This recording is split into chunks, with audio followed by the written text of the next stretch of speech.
All right, I wanted to update y'all on some things, and share some a little bit of updates, life update, health update, and a couple really big praises updates. And I've tried to make this video a couple times, and it gets too long. And here I go again. So I'm going to make this as brief as possible, and maybe we'll do it this way. If you have questions or want to know more, ask me, and I'll be glad to answer. But when I try to put all the details in, these videos are getting way too long, and nobody wants to hear me ramble that long. All right, number one, neurology appointment today was because my neurologist took some blood work a couple months ago, about 3 months ago. She decided she was going all the way back to the beginning. She wanted to go over it with a fine-tooth comb, all my records from every place I've ever been, all my MRIs, and run new blood work with new things they have in science and all this stuff to look for some scary things. I knew what they were looking for. And so I've just been praying and trying to match decline in my function with just double checking and making sure it's not disease driven, that it is just spinal cord injury stuff. And so today's appointment was to follow up with all of that and all her findings and all her research and her going over all my stuff. So it was a huge answer to prayer because it's not disease driven.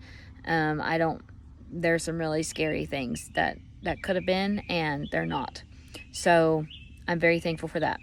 It is spinal cord injury stuff. My spinal cord was injured at a high level because I was an incomplete. I always knew I had weakness in my upper body, but I really overcompensated a lot and tried to work hard to strengthen the things that did have some connections. And I sprained my neck 2 years ago, and playing with the kids, went to a chiropractor the next morning because I was in so much pain. He manipulated me on the table. It made it 100 times worse. I went straight to the ER, and I have been worse ever since. I will have, my function, even though declining, it's not declining past what's compatible with the level of injury I have. So it's new for me, but it's not unusual for the level of spinal cord injury I have, I guess is what I'm trying to say. So it's not going to get better, but at least I know it's not disease driven, and I know what I'm dealing with, and I know the functions that C5 levels have, and I know where we could go, and maybe we won't. It may just peter out and level out. So it is what it is. So that's neurology. I'm gonna turn the camera around for the next part of a praise. My friends, is the praise. That is a new little car that the Lord just provided to me in a very miraculous way. And because I've been using my car there with the trailer, I can't go anywhere alone. Somebody has to load my chair. I transfer. It's got a seat that lifts me up inside my car, and then I slide over, and then somebody has to load my wheelchair into that trailer. When I got that car, I was using a manual chair and only using a power wheelchair if I was going to be outdoors for a long day on uneven terrain. But now my arms are really almost too weak to even push myself at all in my manual chair. Even on the flat floors, it's pretty difficult, and it triggers a lot of crazy spasms for me, and gives me a lot of pain. So I just can't do it. So I'm in a power chair 100% full time now, and because of that trailer never leaves my car, and somebody always has to, like I said, load me. So I don't go anywhere. I can't go to doctor's appointments. I can't go to work. I can't go to church. I can't go to the grocery store. I can't go have time by myself to clear my head. Friends either have to meet me and unload me, somebody has to drive by and load me, kids have to go with me. I can't tell you how many times my kids have had to sit in a car for a doctor's appointment because COVID won't even let them in the waiting room, and I hate that. And honestly, my kids aren't loving it either. So I've been praying about what to do, and God literally just made this happen. And I want to publicly thank Dave and Amy Bolus, who drove all the way from Ohio to Virginia. So Dave, a wonderful mechanic, looked over this car before I purchased it. It's already 100% adaptive.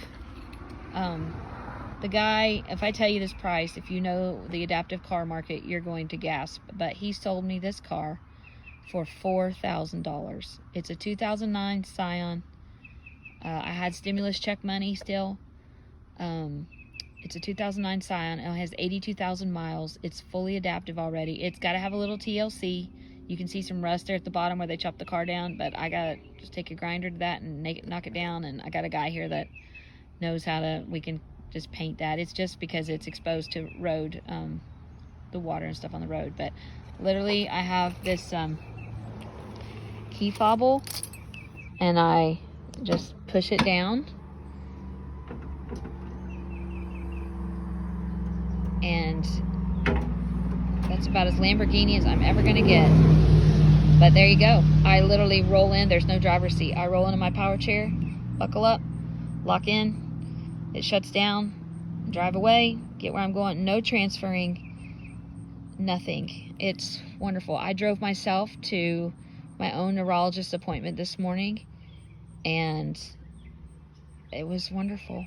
It was so wonderful. I felt like such a big girl. And that chair you see right there is because that's what was in it, so the guy could load it off the rollback. So there's my answer to prayer, that God did not just give me a need, because that is providing needs, absolutely. But this has given me back independence with the power chair, and I am so thankful. And I can't thank Dave and Amy enough for helping me. I would have never made this purchase. This is the car from Virginia. I would have never done this. And I thank Aaron, who owned the car, for being so sweet and kind and answered a million questions from Miss Scared to Commit here. Anyway, I'm so excited about this, and I just can't thank the Lord enough for this blessing. The last praise I want to talk about is, this is stuff from the building project of bringing this house in that still needs to be taken away, but my poor brother has been so busy trying to get in a new showroom and remodeling all that, it's not gotten taken care of yet. But at the end of my ramp, there's a little concrete pad right there, and it's very difficult. I can't even line this car up with it. My other car, I would try to line up right over it, and because it's all muddy, getting my wheelchair in and out is a lot of mud that gets brought into my house and dirt all the time. And it's not very big. It's not real safe for transfers down there. I don't think I can even get this car quite to it, because the way it opens up, the door will hit the end of my posts. So I found a grant that was just a foundation that just did HVAC workers with long-term disabilities. And I applied for that grant because I work for my brother, Neil's Heating and Air. I do marketing, computer, and website and stuff, but I still am an employee, and I have a long-term disability. And what a niche, right? And I applied for $2,000 to have a concrete pad poured here that my car could pull up on and not be in the mud, so my poor floors can stay clean. And within a week, I got approved and got it. And that guy has been so nice. He was an HVAC worker, and he was an avid bicyclist, and he had a wreck, and now he's a quadriplegic. So he just has a heart. He started a little foundation and has a heart to help other people who have, in the HVAC industry who have disabilities. And so he's all wanting to make sure my ramp is good. He's like, you say exactly what you need. We're going to take care of it. And anyway, so I just have to get quotes and get that poured, and all that's going to be taken care of. And that is also a wonderful answer to prayer. So I just wanted to update y'all with all that. So that's my updates, and I just wanted to share. I can't thank y'all enough for loving me and supporting me. Y'all do not know.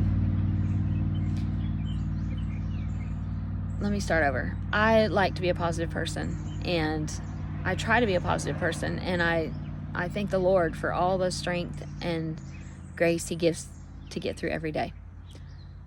But spinal cord injuries are rough, and sometimes there are some pretty dark days and nights, and you all, the love and encouragement and support you have shown me, and not only spinal cord injuries, but my life circumstances have greatly changed in the last year, and some of you know about all that. So there are other things on top of a spinal cord injury, is all I'm trying to say. And what I want you to know is there are times when I am in some of the darkest times, and I just feel like maybe it'd just be easier to quit, and it's too hard, it's unfair, and all these horrible thoughts that Satan throws in your mind. And I think about all of you, and I think about that you're watching me. I know Scripture talks we have a great cloud of witnesses surrounding us, but not just heavenly ones. You all are watching my life, and I know you are. And it keeps me accountable. And it keeps me not to give in sometimes to emotions and hard journey at times. So, thank you. You don't know what your, truly, I'm not just saying this, but what your prayers and your love and your support and your care mean to me. And it keeps me going. So thank you. And I just want to give all the glory to the Lord. I want to thank the people in my life that have helped put in places some of these things. And of course, all of y'all, my sweet, sweet friends. And thank you. Thank you for your love. All right. There's my update.